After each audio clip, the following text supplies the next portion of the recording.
Bienvenue à toi mon frère, ma sœur. Aujourd'hui nous allons voir quelque chose que beaucoup ignorent dans leur vie de prière.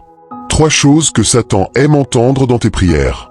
Oui, 3 paroles qui lui donnent la joie, parce qu'elles traduisent un manque de foi. Et sans la foi, il est impossible d'être exaucé. Hébreux 11, 6.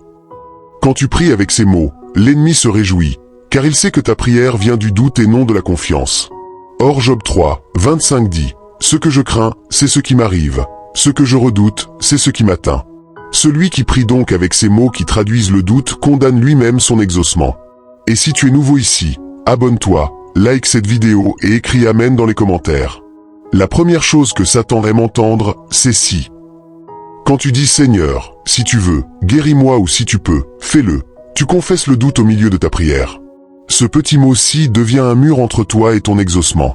Dans Marc 9, 22 à 23, un père dit à Jésus si tu peux quelque chose, viens à notre secours.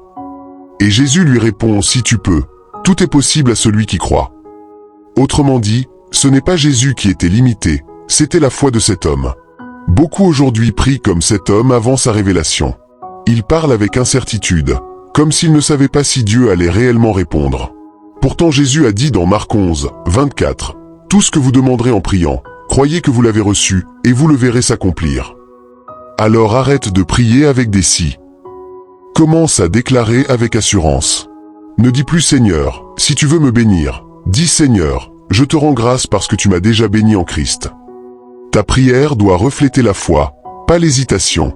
D'ailleurs, quand Jacques disait de dire « si Dieu le veut », c'était pour dire aux croyants qui continuent de faire comme les païens qui ne s'interrogent pas sur la volonté de Dieu.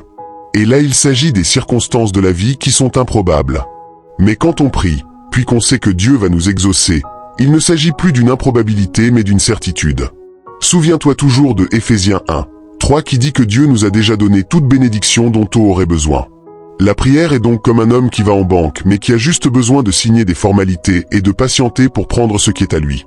Et dès lors que tu comprendras et que tu te rappelleras toujours que tu as déjà ce que tu as demandé, tu prieras différemment et tu seras exaucé.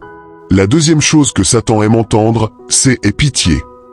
Oui, cette phrase semble humble, mais elle traduit une mentalité d'esclave ou d'étranger. Quand tu dis « Seigneur, aie pitié de moi », tu t'éloignes sans le savoir de ta position d'enfant de Dieu. L'enfant ne demande pas par pitié, il demande par relation. Jésus nous a appris à dire notre Père, Matthieu 6, 9. Ce n'est pas ô Dieu, aie pitié de ton serviteur misérable, mais notre Père. Le Père donne à ses enfants, pas à des mendiants. Quand tu dis aie pitié, tu confesses devant tout le monde spirituel que tu n'es qu'un mendiant.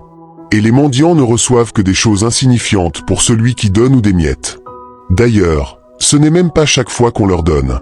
Rappelle-toi la femme syrophénicienne, Marc 7, 27 à 29. Parce qu'elle parlait comme une étrangère, Jésus ne voulait pas l'exaucer, car ses bénédictions étaient pour les enfants de la maison. Et à moins que comme elle tu crois que les miettes te suffisent, cesse de faire comme un mendiant, et demande comme un enfant à son parent. Car c'est pour l'enfant qu'on peut donner tout le nécessaire selon nos capacités, pas pour le serviteur. Dis Père, merci parce que tu me donnes selon ta richesse en gloire. Dieu n'agit pas par pitié, il veut ta foi. Bartimée est le seul qu'on voit dans la Bible qui cria cela et fut exaucé. Mais dans son cas, il savait que Jésus devait l'exaucer, d'où son insistance. Et la troisième chose que Satan aime entendre, c'est indigne. Beaucoup de croyants commencent leur prière en disant « Seigneur, moi ton indigne serviteur ».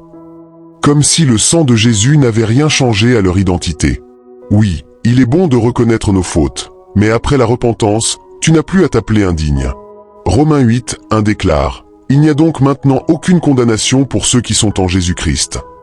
Continuer à dire « Je suis indigne après avoir été pardonné », c'est refuser le don de la grâce. C'est dire à Dieu « Ton sacrifice n'a pas suffi à me rendre digne.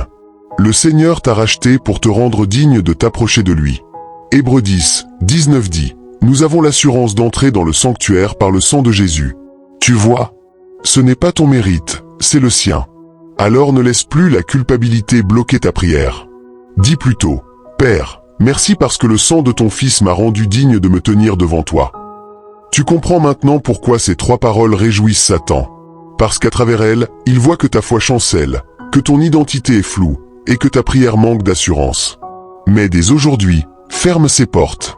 Remplace le si par je crois, le aie pitié par merci Père, et le indigne par racheté et digne en Jésus-Christ. Alors, si tu veux que tes prières soient puissantes, commence par parler comme un fils, une fille du royaume. Crois en ce que tu dis. Confesse ta foi avec assurance. Et regarde le ciel s'ouvrir sur ta vie. Abonne-toi si tu ne le es pas encore. Like cette vidéo et écris Amen dans les commentaires si tu veux prier avec foi et non avec peur. Que le Seigneur t'apprenne à parler comme un héritier de la promesse, au nom de Jésus.